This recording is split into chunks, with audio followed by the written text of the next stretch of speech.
My best friend found out I wasn't going to his wedding because his fiance was turbo ghosting me and now they might not be getting married. For some context, my best friend, Alex, 32M, and I, 32M, have been friends since diapers. We're basically family. After college, we both moved back home so we could live at home and get our feet underneath us. Alex started dating Stella, 35F, a lovely girl, around 4.5 years ago, and from the get-go, she seemed to politely dislike me. I don't know why. Alex and Stella moved across the country in 2021 after Stella earned a promotion at work. In 2022, Alex proposed, and she said yes, so they set a wedding date for the end of September 2023.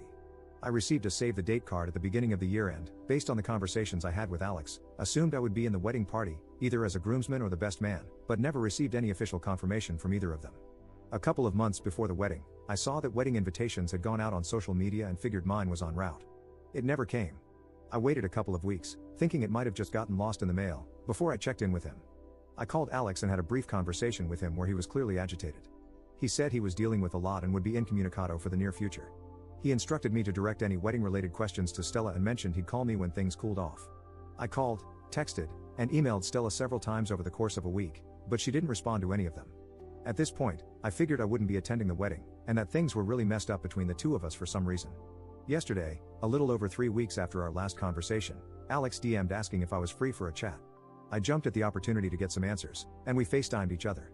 After exchanging pleasantries, Alex jumped right into a spiel, saying that he knew I was super busy with work and dealing with a lot of personal stuff, but he'd love it if I could attend his wedding, even just as a guest. He wanted to know if there was anything he could do to help make that happen. I blurted out that I'd love to but hadn't received an invitation. Alex stared blankly at me and said, "What?" I then explained that I hadn't received an invitation. That was the reason I'd called him a few weeks ago, that I'd contacted Stella about it, but she never got back to me and left me on red.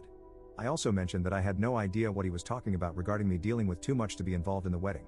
After a very pregnant pause, he said he needed to go sort things out and that he'd call me when it was done. My phone's blowing up with wedding attendees asking me what the hell happened and why the wedding might be off now. My girlfriend has reaffirmed to me that I did nothing wrong, but I've had people from all sides saying I stuck my nose where it didn't belong and caused a stink, which is really messing with my head. Update 1. Alex and I texted Tuesday night/Wednesday morning. He said he was handling stuff and asked if I'd be free to talk Thursday afternoon with him and Stella, which I agreed to. This is just a rough summary, and I probably forgot some stuff. Frankly, I'm too mentally fried to weave a narrative right now, so it's just going to be bullet points. A couple of pieces of info about Alex to provide some context. Alex was raised fairly sheltered and religious until he was 18, when he went to college and opened up. As a result, he still has some blind spots about certain things. Alex has mild to moderate OCD. It's managed with low levels of medication and maintenance therapy, which is one of the reasons he gets overwhelmed easily, especially from unexpected stressors, and weddings are chock full of those. Now for the actual update. The wedding is still happening, and I will be the best man. I've been briefed on all the responsibilities I need to handle. The person who was filling in for me, Matthew, 34M, one of mine and Alex's good friends, is thrilled not to have to spend the day peopling and can instead run the booze supply to zero. As a result of this clusterflop, the parents of Alex/Stella/whoever is paying for the wedding will be covering the cost of mine and my girlfriend's plane tickets and hotel stay, as well as my best man tuxedo. What was the main driver of this mess in the first place? Stella's pregnant, hooray, I guess. They found out a couple of days after the wedding invites got sent out. Apparently, they were passively trying, then actively trying in 2022, but stopped and switched back to heavy birth control once the save the dates went out because Stella did not want to be pregnant on her wedding day. This led to several changes to the wedding, threw a bunch of other planning into disarray, sent Alex into an OCD spiral for a couple of weeks, which is why he was agitated when I called him and why he needed time to get his head around it all and manage the intrusive thoughts. It's also one of the reasons why Stella ignored/missed my messages/calls. Why did Stella not respond to my messages? Besides the surprise pregnancy, Stella said that she's on her phone for work a ton and gets hundreds, if not thousands, of emails/texts/calls per day. She misses some stuff, especially since she didn't have my contact info saved, lol. I also emailed her work email instead of her personal email, which I don't have, and my own personal email handle is not my name. In the future, I was told to be more insistent in my communication with her to break through her everyday noise. Duly noted. What happened to my invite? Stella claims that she sent me one but must have sent it to my old address. I did move in March to my current residence, and the save the dates were sent out in January. What did Stella tell Alex about me not being in the wedding? Apparently, nothing. According to Stella, he either 1, believed one of his intrusive thoughts was real when he was in his OCD spiral, 2, he got confused when she told him one of her cousins with a similar sounding name to mine wouldn't be attending, or 3, some combination thereof. According to Stella, she always wanted me in the wedding. Why did Stella not contact me after I didn't RSVP back? She assumed there was something going on with me and Alex and that we'd sort it out and he'd tell her. In the meantime, she was busy with work, wedding planning, and the unexpected baby. How did a bunch of wedding guests find out about this mess? Alex called his mom for advice after our convo. His mom had church friends over, and the church ladies overheard a good chunk of their conversation. Church ladies are gossipy, and Alex has spent a decent chunk of time the last couple of days putting out fires, so to speak. After about an hour, Stella left to go deal with some wedding stuff, and Alex and I chatted about things for a couple of hours. Do I believe Stella's explanations? Kinda. The baby's real, as far as I know, confirmed by a medical professional. She does have a cousin I know she's close with who has a similar sounding name to mine, and she does work from her phone a lot. But the rest of it just seems a little too convenient, and I feel like I'm left with more questions than answers. The good news is, since I'm in the wedding, I should have great access to figure out what the heck is going on, I hope. Update 2. Valp, it's been a while. Sorry, y'all for taking so long to get this update out. I've been absolutely swamped at work, putting out fires with my hair on fire for the last 6-ish months. So, the wedding was 8 months ago, and here's the Cliff Notes version of the wedding and some post-wedding stuff. The lead-up was boring, a crap ton of emailing back and forth between me, Stella, other wedding people, venues, vendors, etc. Me and Alex had some pretty deep conversations over the week and reaffirmed the importance of our continued friendship. Stuff was really awkward the first night we were there for dinner, especially considering both Alex's stepsister, Sam, 32F, and Stella's younger sister and maid of honor, Diana, 29F, were already staying there. For context, we stayed at an Airbnb within walking distance of Alex's house. I went into event work mode pretty quickly, and that smoothed things out right away and put Stella at ease. I spent most of the lead up to the wedding either at the ceremony/reception site doing liaison/setup or running around picking crap/people/crappy people up with Sam. My girlfriend, Alice, 29F, was kinda miffed about the whole thing. She's never worked a wedding before, just attended, so she expected it to be like 50% working and 50% vacation. It ended up being more like 90% me working and 10% vacation. She spent most of her time helping Alex out with wedding support related stuff or gaming on my laptop when she gassed out or got too overwhelmed. The wedding was a fun mess, with tons of unrelated drama. Stella sure knows how to design a beautiful ceremony and plan a party, I'll give her credit for that. I didn't get to enjoy much of it since I was working the wedding with a few other people in the wedding party more than attending, but oh well. The ceremony took forever, though. I felt terrible for all the bridesmaids who had to wear heels through that.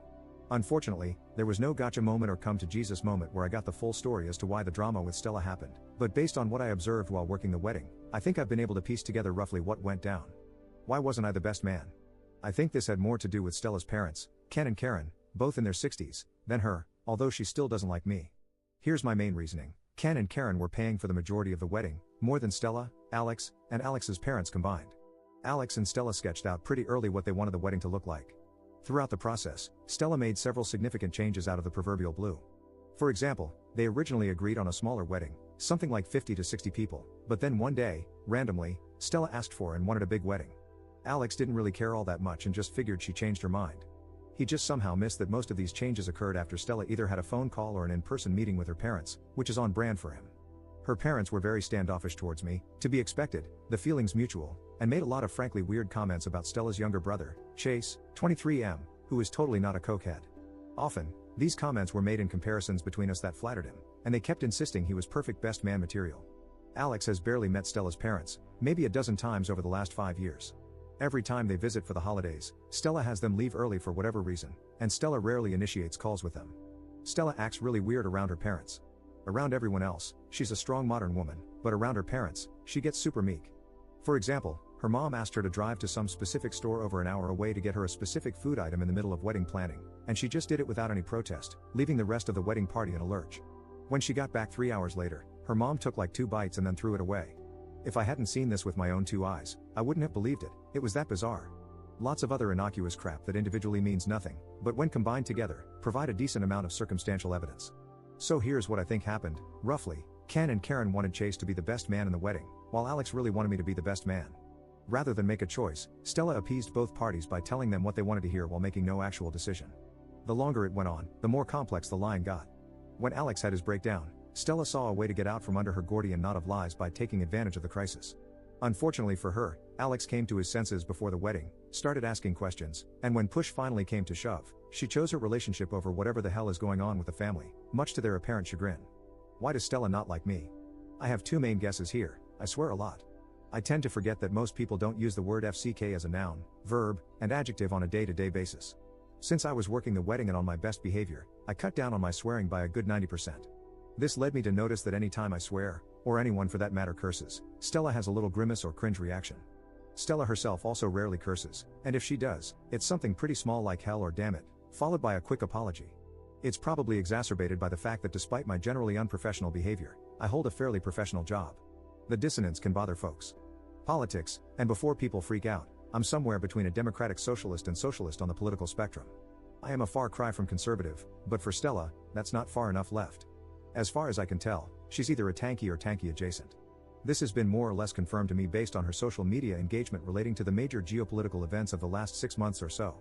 Probably exacerbated by the fact that my job involves working in geopolitics, so I am part of the repressive imperialist Western system. And as it turns out, I'm not the only person in the wedding who isn't super fond of Stella, so I found my flock, so to speak.